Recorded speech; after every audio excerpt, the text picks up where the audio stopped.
Në një nga ato mbrëmje të qeta brenda shtëpisë, obori ishte pothuajse i boshatisur dhe dritat e buta krijonin një atmosferë të qetë. Në një cep ishin ulur pranë njëri tjetrit Brikena dhe Mateo, duke shijuar një moment të rrallë qetësie vetëm për vete. Ata po flisnin ngadalë, herë me zë të ulët e herë duke qeshur me ndonjë batudh. Një bisedë e bukur dhe e veçantë. Mateo dukej shumë i qetë. Ai filloi ta ngacmonte me shaka, duke e bërë Brikenën të shpërthente sërish në të qeshura. Ata folën për ditët brenda shtëpisë dhe se si çdo gjë dukej më e thjeshtë kur gjenin pak qetësi larg të tjerëve. Në një çast, biseda u bë pak më e heshtur.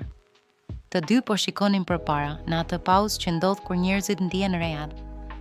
Brikena u kthye nga Mateo dhe me një ton të ngrohtë tha: "Je shumë i mirë ta ha zemrën." Mateo buzëqeshi menjëherë. Ishte një shenjë që mes tyre po krijohej një lidhje më e ngrohtë dhe më e sinqertë. Një moment i vogël dhe disa të qeshura mjaftuan për të hapur një kapitull më të ngrohtë në marrëvënien e tyre.